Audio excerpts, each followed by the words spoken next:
Hey there, sleep champions. Welcome back to our 30-day Sleep Better Challenge. I'm Dr. Lisa Rosenberg, your guide on this journey to transform your nights into a haven of deep, restful sleep. If you've been with us from the beginning, give yourself a virtual high five. We've covered a lot in weeks 1 and 2, and today we're stepping into week 3, and it's a game changer. In weeks 1 and 2, we laid down the groundwork for better sleep. We've embraced consistent sleep schedules, created sleep-friendly environments, and explored the magic of a sleep routine and natural sleep supplements. Give yourselves a round of applause for the progress you've made so far. But here's the thing, even the most dedicated sleep enthusiasts among us might have some sneaky sleep saboteurs lurking in the shadows. Stress, anxiety, technology, lifestyle choices can all be culprits quietly disrupting our precious sleep. Week 3 is all about identifying and taming these common obstacles that sabotage our sleep quality.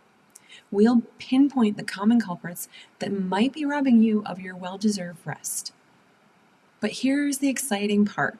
We're not just here to identify those saboteurs, we're here to tame them. So, through proactive adjustments and mindful choices, we're unlocking the door to even deeper and more restful sleep. It's time to take control and reclaim your nights, ladies and gents. So buckle up. This week is all about conquering the unseen forces that disturb our sleep sanctuary and our night routine. By the end of this week, we'll be armed with strategies to optimize our sleep habits and achieve a level of rest you didn't think was possible. It's time to dive into those sneaky sleep saboteurs that have been lurking in the background amongst the shadows and affecting your rest.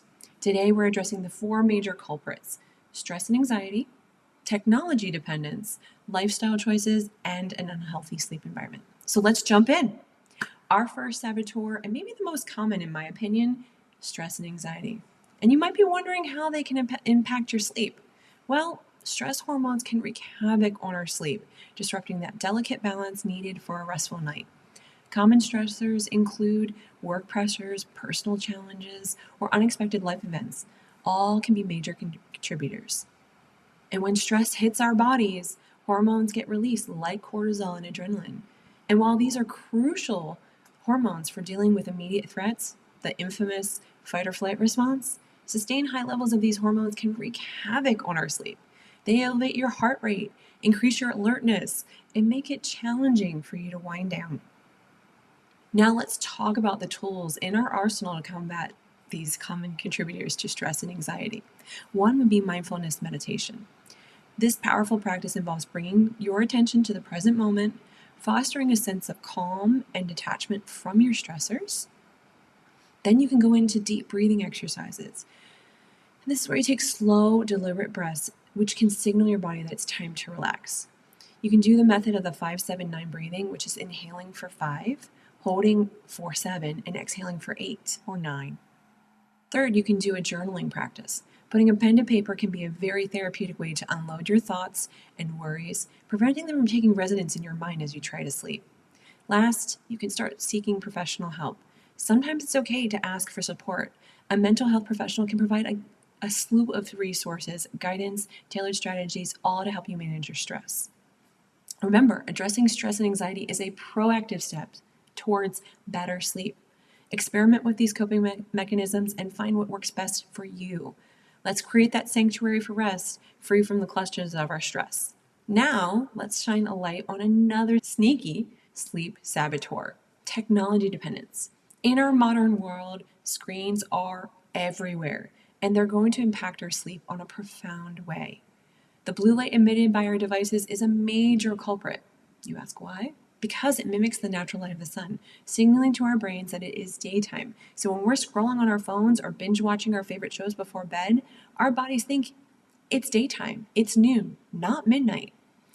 This disrupts our circadian rhythm, the internal clock that regulates our sleep-wake cycle. The result? Difficulty falling asleep, reduced sleep quality, and overall sleep disruption.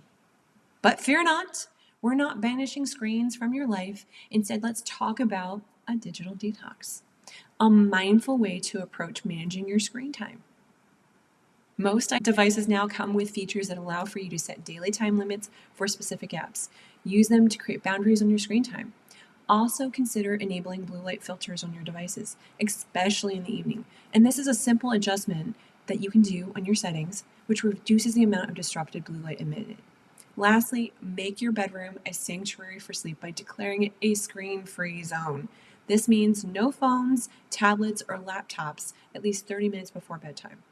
By adopting these strategies, you're not just reducing screen time, you're creating a conducive environment for restful sleep. It's all about the balance, and these adjustments will go a long way in supporting your journey to better sleep. Saboteur number 3. This is one of those hidden ones that we might think we don't need to change, or it just shows up, and it is lifestyle. So these lifestyle choices are another area where our decisions can either support or sabotage our sleep. And that includes inconsistent sleep schedules, irregular naps, excessive caffeine and or alcohol consumption. These can all throw our sleep patterns out of harmony. Our bodies love routine. Inconsistent sleep schedules and irregular naps disrupt this natural rhythm, confusing our internal clocks. This inconsistency can result in difficulty falling asleep, staying asleep, and waking up feeling rested.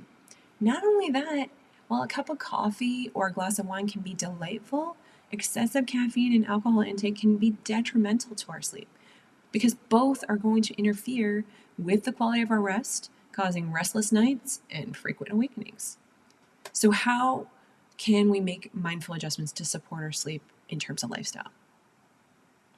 As we touched on in week 1, setting a consistent sleep schedule, aiming for the same bedtime and wake up time every day. This helps regulate your body's internal clock, making it easier to fall asleep and wake up naturally. Be mindful of your consumption, especially in the hours leading up to bedtime when it comes to caffeine and alcohol. Consider setting up a cutoff time for your caffeine and be aware of how much alcohol you're intaking. While naps can be refreshing, taking them too close to bedtime can actually interfere with your ability to fall asleep later on. So if you need a nap, aim to take it earlier in the day. By making these adjustments, you are creating a sleep-friendly environment, lifestyle, that's going to support the natural ebb and flow of your body's sleep-wake cycle. Small changes can yield significant improvements in your sleep quality. Let's talk about that 4th saboteur, our sleep environment. And I know we touched on this in week 1, but it so often sneaks back into the equation of sleep, even when we've already made changes before. An unhealthy sleep environment can be a silent disruptor, undermining our efforts for a restful night's sleep. One area is noise disruptions, clutter, excessive light exposure, and an uncomfortable sleep environment can all contribute to your restless night. Noise disturbances, whether from traffic, neighbors, or household activities, can jolt us up awake or disrupt our precious REM cycles. And so we need to bring some attention to that and take some time to find some reinforcements for a quiet night's sleep. So you may need to invest in a white noise machine or calming soundscapes to drown out the disruptive noises or disruptive sounds. Consider using earplugs or noise-canceling headphones, especially if you live in a noisy environment. And while noise is not the only disruptor that can lead to an unhealthy sleep environment, so can the actual space that you're in. A cluttered space, for example, it can create a chaotic mind. So let's declutter and create a serene sleep haven. Partly that can be you develop a nightly routine for putting things in their place. You optimize your storage solutions to keep your bedroom free from unnecessary items. Third area is the light exposure. Excessive light exposure during the night can signal your brain that it's time to be awake. So we can control the light in our sleep sanctuary. Invest in blackout curtains or shades to keep external light at bay. Consider using a sleep mask for added darkness. Lastly, in terms of our sleep environment, we want to make it as comfortable as possible. And that may mean investing in a comfortable mattress and pillows, choosing bedding that suits your comfort preferences, whether that's a lighter blanket or a heavier blanket, for example. And you want to maintain a comfortable room temperature, and that might go along with the bedding that you have, right? Again, by addressing these aspects of your sleep environment, you're creating a space that's inviting rest and relaxation. Small adjustments can make a world of difference in the quality of your sleep.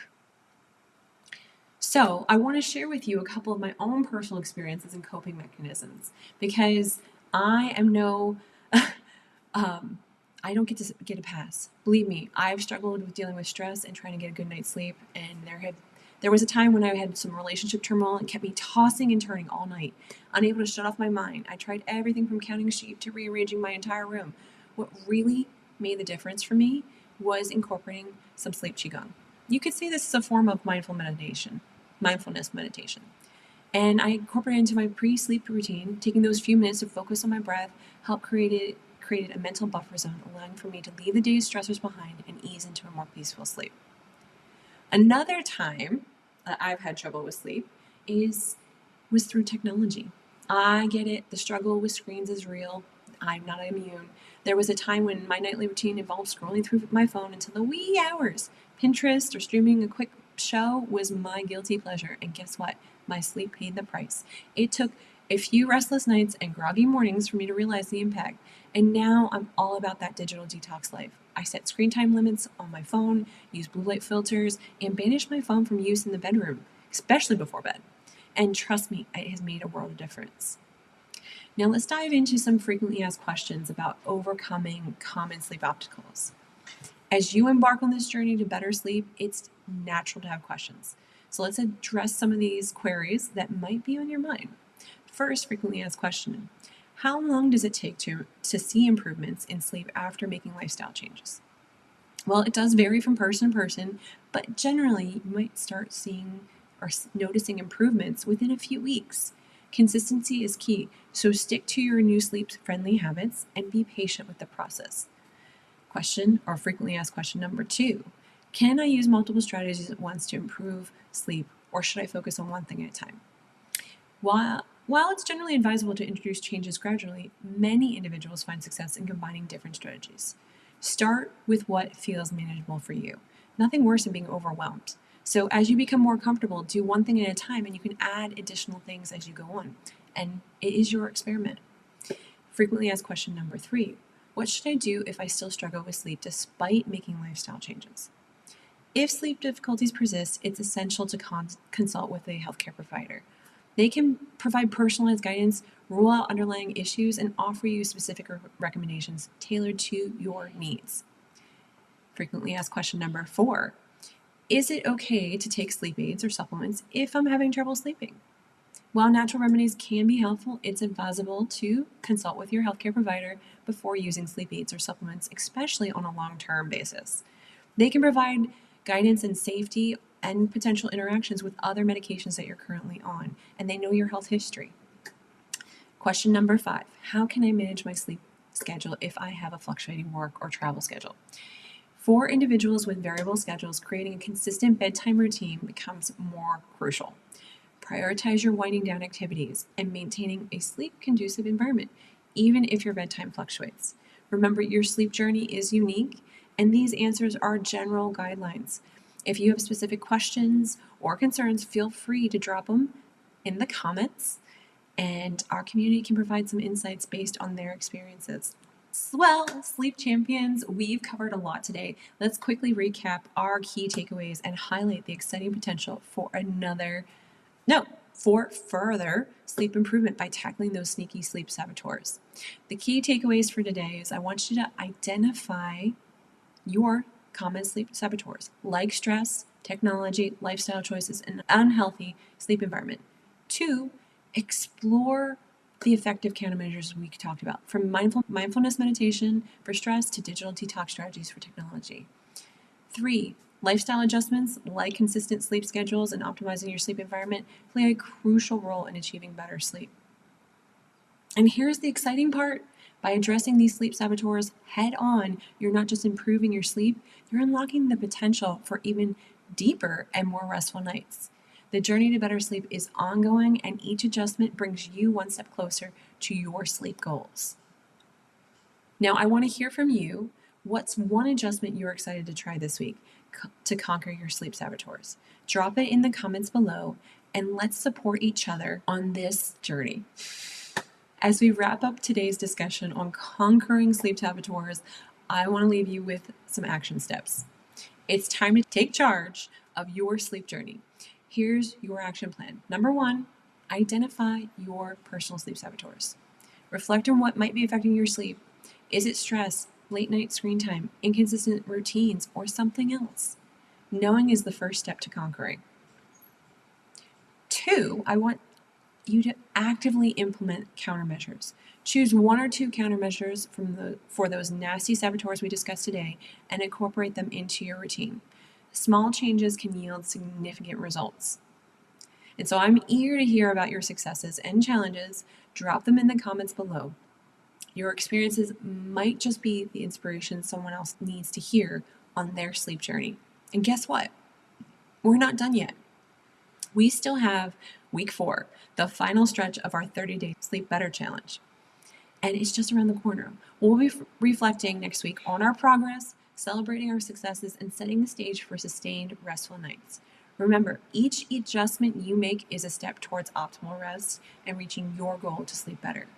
Your health, as well as sleep, is a journey, and you're making incredible strides. Keep refining those sleep habits, and trust me, the best is yet to come. Thank you for joining me on this Sleep Better challenge. Until next time, sleep well, dream big, and wake up ready to conquer the day. Sweet dreams, sleep champions. We'll see you next week.